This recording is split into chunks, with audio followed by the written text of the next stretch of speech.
Okay, so I saw Remy had posted, this post that said, everyone talks about a mother's love, but no one talks about a father's sacrifice. Now, I'm going to start this video talking about my mom first, because I had seen, clips of Black China and her mom. People were posting that everywhere.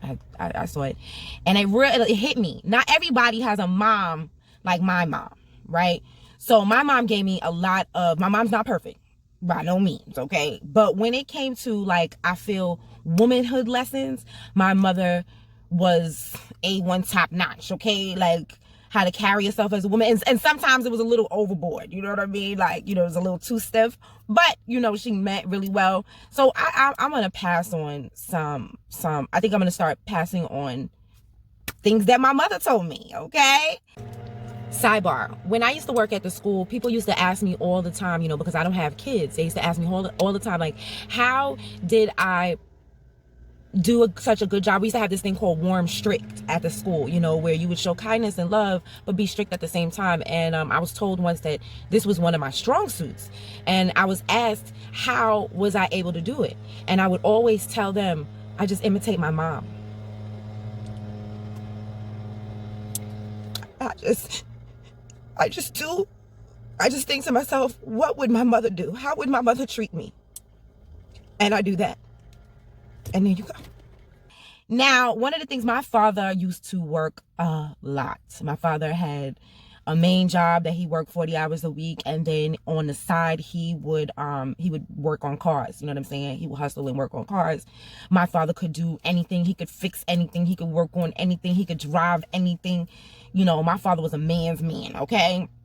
And so consequently, because of how much my father worked, we lived a middle class lifestyle. You understand what I'm saying? In Brooklyn, and but as a result of what the consequence of the middle class lifestyle is, he wasn't there for a lot. He wasn't at my recitals like my mom. He wasn't at my school things or whatever. But let me tell you what my mother told me as when he wasn't there. If I would be like, oh, mommy, is daddy coming? She'd be like, you see this house you live in? That car we drive? You know what I'm saying? Those clothes you wear, that bike you ride, all those things. Your daddy has to work very hard to pay for them. So he's not at your recital, but he paid for for everything to make you able to have free time to go to this recital. He affords me the opportunity to go to your recital.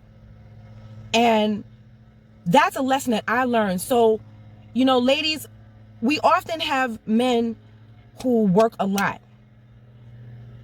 When you have a man that works a lot and does right by you, think about that lesson that my mom gave me, and appreciate your daddy and your husband and your boyfriend and your baby daddy if he helps out, that type of stuff. Appreciate them. And understand, in no way was my father perfect, okay? And in no way was my father a perfect husband to my mother. My mother did not take that opportunity to talk about that, okay? And understand how that shaped my view of men working even to this day. I don't have, you can ask all of my ex-boyfriends, I don't have the typical view of men working a lot of hours that a lot of women do. I'm like, yo, you got to do what you got to do to provide for us. I'm not going to beef too much. You know what I'm saying?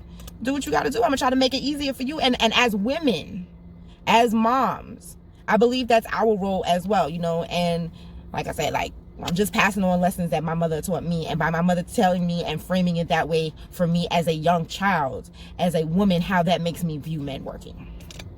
I'm just passing along, a little jewels from we're going to call it jewels from Mrs. D, all right?